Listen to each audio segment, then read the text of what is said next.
Hello everyone and welcome to this is week 3, and today we're going to be going over 2 worksheets.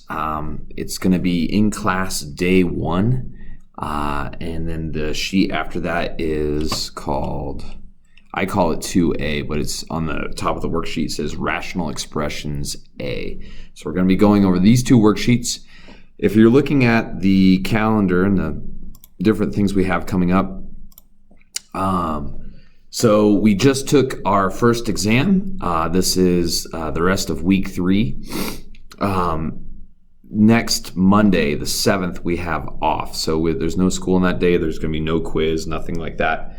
But then when you see me next week, which will be week 4, we'll be doing worksheet 2B in class. I'll be talking about that, and we'll take a quick quiz that day as well over just kind of 2A and 2B type of questions. And then the rest of that chapter will be finished up that week. And then our next exam is going to be on the 15th of September, that week 4, whenever you see me that week. So that is what we have looking ahead. These 2 worksheets today are going to kind of, there's a lot on here. So we are looking at the very first worksheet, which is called In Class Day 1 under Rational Expressions. And on this worksheet, we have a bunch of problems to just factor and reduce. So if you are not the best at factoring, this worksheet might get a bit tough, especially near the end. So if you need to watch a Khan Academy refresher on just how to factor a quadratic or something like that, feel free to. I think it can be really helpful. A lot of these I'm going to show you my work on how I factored, but if some of the later ones, just to speed up this video, I didn't show all my work. So if you need like more of an explanation on that, feel free to look at videos from Khan Academy or someone else. Okay. So looking at number 2 on in class day 1, we have 18x squared over 60 over x to the 5th. Well, it's important to remember on these questions, when it says x squared, it's really meaning x times x. And then x to the 5th is x times x times x times x times x 5 times. So I rewrote it out like this. And when you do that, it's really, really easy to see that the x's cancel off. So, a lot of you probably remember you just subtract 2 from the 5, but then you get -3, and where does it go? On top or bottom? Is it negative still or whatever? I think if you write it out this way, it's a lot easier to understand. So we have x cubed left on bottom because 2 of the x's cancel off the top and bottom. So the x cubed is going to stay on bottom. And then 18 over 60, well, the biggest number I could think of to pull out of both of those was a 6. And you end up getting 3 over 10, so 3/10. So the way we write that is just 3 up top and then 10x cubed on the bottom. And that is our final answer. Okay, let's look at number 4 real quick. We have 9x squared plus 9x, all divided by 2x plus 2. Well, it makes it a lot easier on these if you can pull out any common factor for the binomials on top and bottom. So for this one on top, I looked at those and I said, well, both those have a 9x in them, so I'm going to pull a 9x out. So I pulled a 9x out of both of them on top, and I'm left with 9x times x plus 1. And on bottom, both of those had a 2, so I just pulled that 2 out. Once you do that, you're going to have x plus 1 and x plus 1 on top and bottom, and those are just going to cancel off. So we have 9x divided by 2 is our final answer. Okay, let's look at number 6. We have x squared minus 25 over 5 minus x. Well, the top of this, x squared minus 25, that's that property that you may or may not remember, but anytime you have an x squared minus something, it factors into a positive version and a negative version of the same thing. So that top, that x squared minus 25 turns into x plus 5 times x minus 5. And I knew that because I know 5 times 5, 5 is the same number, is how you make 25. So that's how I got the top. Now I factored that in my head because I knew that property. But if you didn't remember that property, you could do factoring out the long ways. there's no middle term there, so it gets a little tricky, but I think it's really helpful just to memorize that property, and it comes up a lot in this worksheet. Now, we get to this point, the top is factored, the bottom, it doesn't change at all. And a lot of people are going to be tempted here to cancel off the x minus 5 and the 5 minus x. Those aren't saying the same thing. One is saying take x and then take 5 away from it. The other one's saying start with 5 and take x away from it. So they're exactly the opposite. So what I did is I wanted the bottom to look like something on the top. So what I did is I factored out a -1. And when you pull out that -1, it changes the signs of both numbers inside the parentheses. So that positive 5 becomes -5. The positive x becomes -x. And then I just flip-flopped the order. And yeah, so I have x minus 5 now in parentheses rather than -5 plus x. That negative is still on the outside of the parentheses because there's still really a -1 there. The x minus 5 and x minus 5, now they cancel off. And the x plus 5 is still being divided by that negative, so I put -1 on bottom. If you divide by -1, it just makes your parentheses negative. And the last step I did was just distribute that negative. So I got -x minus 5, and that is completed. So that's good to go. Let's look at number 8. So number 8 is a pretty long problem, and the only reason this one's so long is because the factoring takes up a good deal of paper space. So on top, on top and bottom, I have two things that need to be factored, and then once they're factored, a lot of stuff's going to cancel off. So for the top, let's start with just the top. On top, we have x cubed minus 5x squared plus 6x. All of those things have an x in them, and I'm going to pull that out, so I'm left with the quadratic. So I pull an x out, I'm left with x times x squared plus 5x plus 6. Now, I'm going to worry about the thing in parentheses first, that quadratic, and I'm going to save that x on the outside. I'm going to forget about it until the very end of the problem. I'm factoring x squared plus 5x plus 6. I put them into this diamond problem, and what you do here is you have to figure out two things that multiply to make the top, that add up to make the bottom. So I got 2x and 3x. Those replace that 5x that we had before. So I kind of used a red pen here to show you that. So from there, we put some parentheses around them, and now we pull an x out of the x squared plus 2x part. And then on the second part, we have 3x plus 6, so we pull a 3 out of both of those. So now, my x plus 2 and x plus 2 match each other, and if they don't match, you didn't factor right. But those match, so now I'm going to have an x plus 2, and then the coefficients on those are x plus 3, and that becomes my other set of parentheses. So x plus 3 times x plus 2. Now the one thing that people will forget is we did factor an x out at the very beginning, so that's going to drop down and still be in front of the parentheses. But I kind of ignore it up to this point because it just makes things complicated if you try and include it the whole way. So that is the top of our fraction. So that's all done. Now let's worry about the bottom. Now the bottom is kind of like that property I was talking about where we have an x squared and then just minus some number. Well, if you didn't know, this is how you factor it. I'm missing my middle term, so the bottom of my diamond problem is a 0. The -4x is just that -4 times the x squared, so I have -4x squared on top. And now I'm looking for two things that multiply to make a -4x that add up to 0. Well, the only two things that I know that do that are 2 and -2. They add up to 0, and they multiply to make -4x squared. So I'm going to replace that middle term that doesn't really exist here with 2x and -2x, because they would cancel off normally. So now I put parentheses in there, and you got to be careful to have a plus sign in between these sets of parentheses.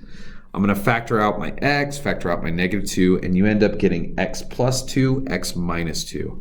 And like I said, that's a positive version and a negative version of the same exact thing. So, it's helpful just to memorize how that works. So now we have the top all factored out. We have the bottom all factored out. I just rewrote it right here. There's an x plus 2 on top and an x plus 2 on bottom, so I'm just going to cancel those off. Nothing else is going to cancel here, so we just call it x times x plus 3 on top, and then x minus 2 on bottom, and we are completed. That's a long problem. All right, so that's all I'm going to do on worksheet or in class day 1. Rational expressions A, or 2A is what I called it, is really a bunch of similar stuff. So let's look at number 5.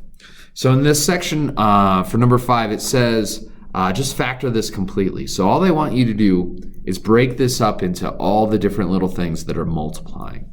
So for number 5, they give us this big long string of stuff, and a lot of people are going to be tempted here to foil and then foil and then foil the right side and then combine all the terms. That's not factoring. Factoring is when you're setting it up so that everything is about to be multiplied, but you're not going to do the multiplication.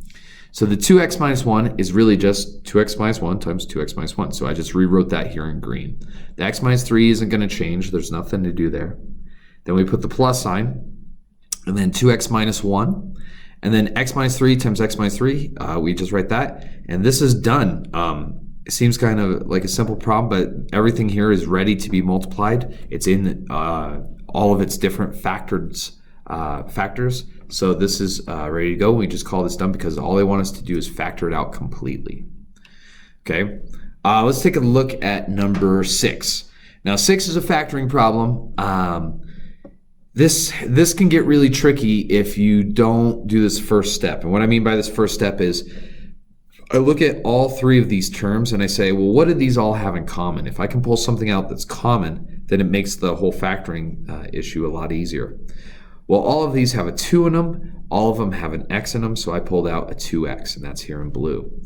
Now, kind of like we did on that on the previous problem where we pulled the thing out front, we're going to ignore that 2x until the very end of the problem. So I'm going to forget that's even there, and I'm just going to factor the x squared minus 7x plus 12. Well, 12x squared goes up top, negative 7x goes on bottom. I got to think of 2 things that multiply to make a positive 12x squared. And on bottom, we have a negative 7x. So they have to add up to make negative 7x. Well, the 2 things that do that are going to be negative 3x and negative 4x. Because you add them together, it becomes more negative. You multiply negative times negative, you get a positive. And in this case, it's positive 12. Well, those 2 replace that negative 7x. So those are in the middle now. I put parentheses in here. Once again, you got to be careful to have a plus sign in between your 2 sets of parentheses. I factor out my common things, so I pull out an x, I pull out a negative 4. And so the x minus 3 and x minus 3 match, so that's going to be one of my factors. And the other one is just going to be the coefficients, so the x minus 4 goes out front. Now, I can't forget about that 2x I pulled out at the beginning, so I drew this blue arrow here, and now I stick it out front. Okay, so it's 2x times x minus 4 times x minus 3, and that's done. Okay, so let's look at number 10. Number 10 is not a very difficult problem, but like I said before, a lot of people try to memorize these rules for the exponents. And you don't really have to. You can kind of just write it all out and see it. I think it's a little bit easier to visualize it if you write it all out. So I wrote 24 with a couple x's and 3 y's up top, all being multiplied. And then on bottom I put an 18, 4 x's, and then a single y because there's only 1. And then from here I just cancel off things that were the same on top and bottom. So cancel off a couple x's, cancel off the y's, and we're good to go on that. Now 24 and 18, well, they both have a 6 in them. So I divided by the 24 by a 6 and I got 4. Divide the 18 by 6 and I got a 3. So my final answer is 4y squared divided by 3x squared, and that is completed. Okay, let's look at 15. So for these, they say perform the operation by factoring or reducing. And reducing. So for these, a lot of them, you're going to set up the multiplication, but then once you factor each part, like things will fall apart, and then you'll be left with a really simple answer. And number 15 is a good example of that. So on 15, I have these 2 fractions being divided. So we're going to do a keep, change, flip, obviously. But before I do that, I'm going to factor out what I can. Well, this first fraction, we have 12k plus 8. Both of those have a 4 in them, so I'm going to pull that 4 out on top. The bottom is just a 6, so that stays the same. So that first fraction is good to go like this. Then the second fraction, we flip it upside down. There's really nothing to do because there's nothing you can divide out of a 3k and a 2. There's no common factor, so we leave that alone. Now, if you notice that we have a 3k plus 2 and a 3k plus 2, one's on top, one's on bottom, so we're able to cancel those out. Now, we could reduce the 4, the 6, the 2. We could do some reduction here, but I think it's better just to multiply it all through and then reduce at the end. So 4 times 2 is 8. 6 times 1, I guess, is just 6. Both of those are even numbers, so I'm going to divide them both by 2, and you end up with 4 divided by 3, and that is all done. Okay, let's look the last problem I'm going to do on this worksheet. And some of these get, big and complex, but it's really the factoring that's an issue on these. Once you get good at factoring, these problems aren't too bad. Let's look at number 22. I didn't show my factoring for each part. What I'm going to show you here is just what it is in factored form. And the reason I did that is just because of saving space and time. Okay. So for this one, you have two fractions being multiplied. So first thing you have to do is factor the top left, factor the bottom left, factor the top right, factor the bottom right. So after you factor everything out, you get this basically. Okay. Now from here, since everything's being multiplied, anything that's the same on top and bottom is going to cancel off. So in red, I saw that I had an x plus 5, they went away. I had an x minus 3 on top, x minus 3 on bottom. I've crossed those off in blue. And then I had x plus 6 up top, x plus 6 on bottom. Those cancel off. So all I'm left with after canceling everything out, after factoring everything, is just x minus 4 divided by x minus 5. Okay? Once again, I've said this a bunch of times, but my answer keys are on Schoology for this entire worksheet. If you're if you're looking at the answer key and you're just struggling to figure out how I got something factored, you can look at some videos on how to factor a quadratic. There's very, very easy ones to factor, and then there's ones that are really complex with a lot of difficult arithmetic in them. So there is degrees to this, and I totally understand that. But should you look at the answer key and have any questions, feel free to email me, and I'll be happy to get back to you and let you know how I did something or what the steps are. And then when you see me in class, feel free to write down any questions that you might have, and I'll be happy to get to whatever I can with the class time that we have. So that is it. Have a lovely day. For me, I'm still in week 2, but these always get made ahead of time. So I will talk to you later. Have a lovely day.